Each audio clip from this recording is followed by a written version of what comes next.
৩৬ শয্যা বিশিষ্ট উপজেলা কমপ্লেক্সে মানুষ যদিও সুস্থতার জন্য আসে, কিন্তু এখানে আসলে আসলে মানুষ অসুস্থ হয়ে যায়। আসসালামু আলাইকুম, আমি ফিরোজ। লক্ষ্মীপুর ৪ আসন অর্থাৎ ২৭৭ নং সংসদের যে আসন রামগতি কমলনগর, সেখানকার একজন ভোটার। এই আসন থেকে এবার নির্বাচনে প্রতিদ্বন্দ্বিতা করছে বিএনপি থেকে জনাব ABN আশরাফুদ্দিন নিজান সাহেব। দাঁড়িপাল্লা মার্কায় নির্বাচন করছেন AR হাফিজুল্লাহ অর্থাৎ জামায়াত সমর্থিত প্রার্থী।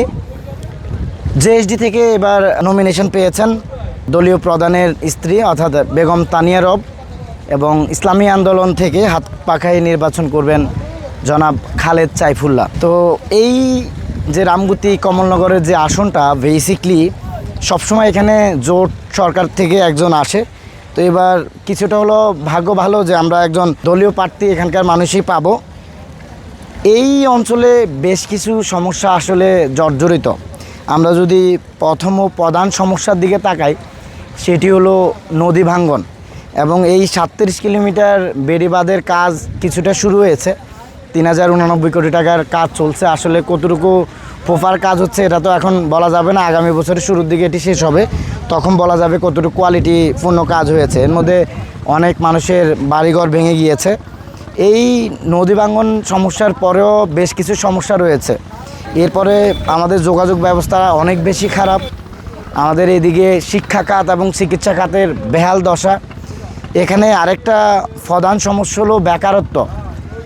এই অঞ্চলের প্রচুর মানুষ বেকার, এবং এই যে নদীর উপর ডিপেন্ডেন্ট, নদীতে কিন্তু 12 মাস কাজ থাকে না। আরেকটা গুরুত্বপূর্ণ সমস্যা হলো পরিবেশের সমস্যা, যেটা এই 2 ইউনিয়নের 63টা ইটভাটা রয়েছে। এইটা এখন জনজীবনের জন্য একটা বড় হুমকির কারণ হয়ে দাঁড়িয়েছে। এটার বিকল্প কী হতে পারে সেটা চিন্তা না করে হচ্ছে যে গণহারে কেবল ইটভাটা তৈরি হচ্ছে রামগতি কমলনগরে। এখানে প্রচুর 2 ইউনিয়ন, তো আমরা বড়খেরি এবং চরগাজির কথা বলছি, আশপাশে প্রচুর ইটভাটা তৈরি হয়েছে।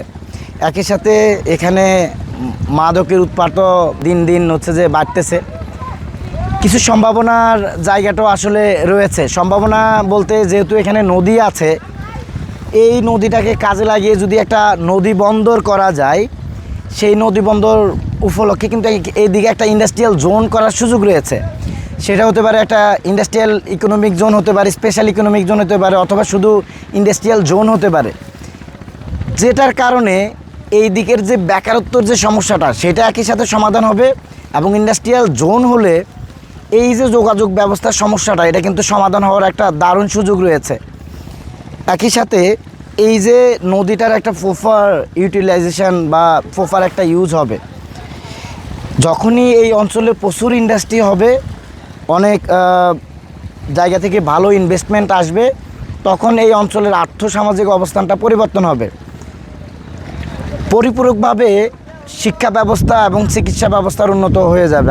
আমরা যদি ভিডিওতে দেখাই, চিকিৎসার জন্য এই রামগতি উপজেলার মূল যে রামগতি বাজার, এখানে একটা ভালো হাসপাতাল নাই।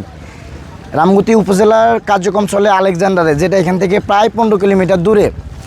ওই জায়গায় হাসপাতাল আছে জরাজীর্ণ অবস্থায়। তো চিকিৎসা খাতও আসলে নড়বড়ে। তো আপনারা যে 4 জন জনগণের ভোটে যেই হোক একজন তো হয়ে যাবেন, এটাতে কোনো সন্দেহ নাই। আল্লাহ যাকে চায় আপনারা আসবেন। অ্যাজ এ কনসার্ন পারসন আমি আপনাদের কাছে দাবি রাখবো, আপনারা এই সমস্যাগুলোর ব্যাপারে কতটুকু কনসার্ন থাকবেন বা কতটুকু সমাধান করবেন। 5 বছর পরে যেন আমাদেরকে এই একই সমস্যার জন্য নতুন আরেকজন বিকল্প প্রার্থীকে বেছে নিতে না হয়, আরেকজনের খোঁজ না করতে হয়, সেই বিষয়টা আপনারা খুব ভালোভাবে দেখবেন এবং কনসার্ন থাকবেন বলে আমি আশা রাখছি। সবার জন্য অনেক শুভকামনা। আল্লাহ হাফেজ। আসসালামু আলাইকুম।